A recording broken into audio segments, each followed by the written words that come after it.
It was your classic Raptors performance in 2024-2025.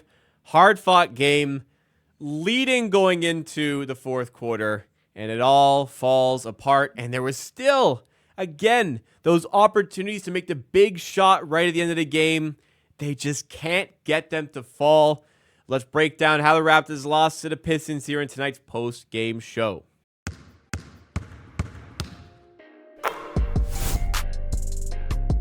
If you enjoyed what you see from the content today, guys, please make sure you hit the like button and subscribe because I do content like this for virtually every Raptors game, including tomorrow as the Raptors take on the Celtics. But the NBA Cup journey may be falling apart before it even really got started.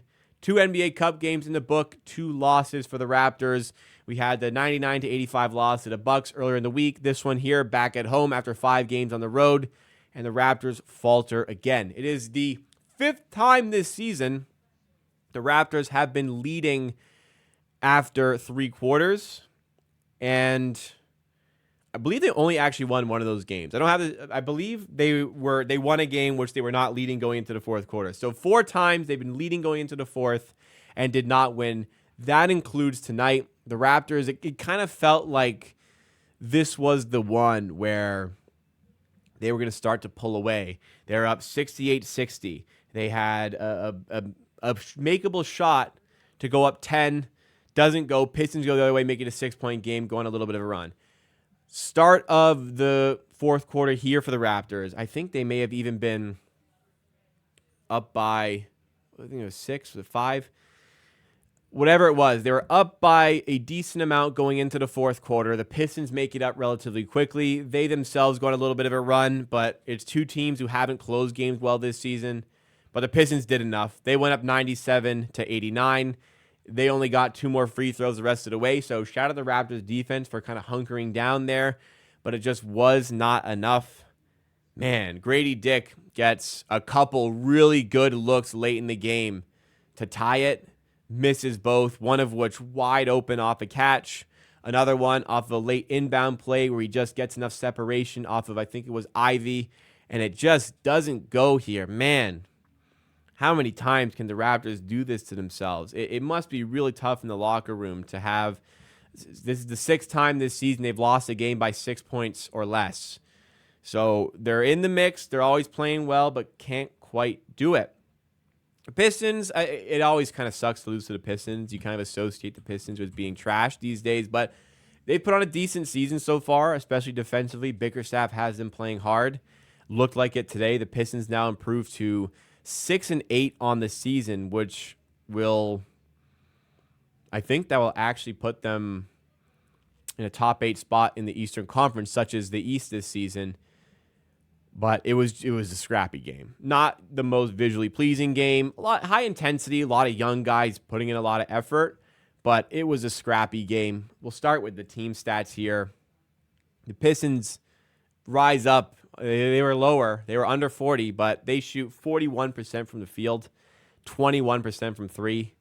Possession battle, pretty much the same here. We took 3 more field goals, 2 more free throws. So a little bit of extra offensive rebounds did the trick for the Raptors. It was a monster game from Pirtle, which we'll talk about. But the Raptors go 36% from the field, 26% from 3. You can't really shoot those numbers and expect to win. And I know we are in the mix to win this game, but you can't shoot that poorly and expect to win. The Raptors turned the ball over 15 times. That's a lot. The Pistons turned over 14 times. That's also a lot. It was just a scrappy game. Where the Raptors got those extra possessions was Pirtle. Oh, they took away a rebound. He actually had a 20-20 game. It was 25 points, 20 rebounds. They took one of the rebounds away, so it will go down as a 25-point, 19-rebound night. Still, monster performance by Pirtle. 11 of those rebounds were on the offensive end. But other than his 12 of 21, it was inefficient. Barrett, he gets 22 for what it's worth, but he goes 6 of 18.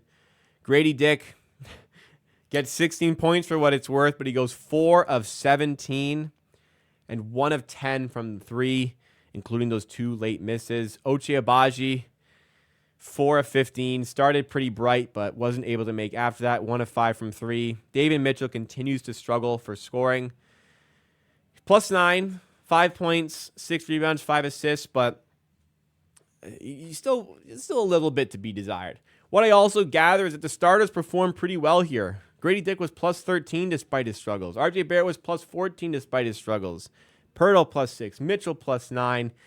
The bench. And man, the bench minutes when Battle is out there. Battle goes 3 of 4 from 3, but he's minus 27 in 14 minutes. Boucher's minus 10 in his minutes. Mobo minus 6 in his minutes. Shed minus 17 in his minutes.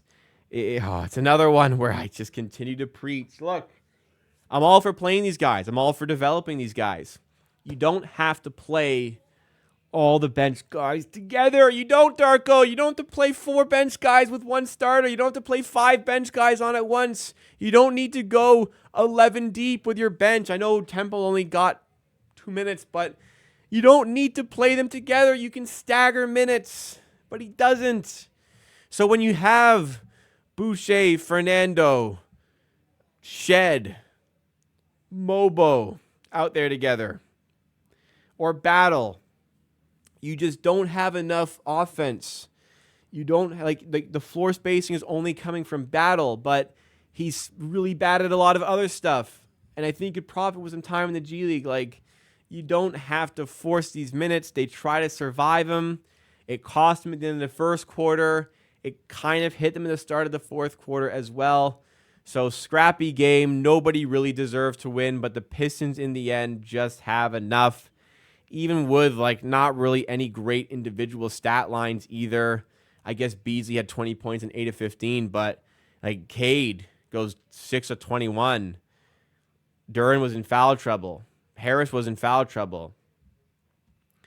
You did everything you needed to do to win this game. You put yourself in a real position to win, but they just do not get over the line. And, you know, it's all the things I talked about in the main channel on a video where some of it is game management, where a lot of the great things they're doing go away near the end of the game, where I guess there wasn't a lot of great stuff, but they stopped moving the ball. The defense, you know what, for what it's worth, was good in the clutch today, but there's just something extra this team is missing that's separating it from being a good team today, or a good team. And it's just that extra little bit of bite in the clutch. Another close, narrow loss, and another one as well where they have a look to tie. In this case, they had 2 opportunities to tie. It was Gradey Dick. Look, bad games are going to happen.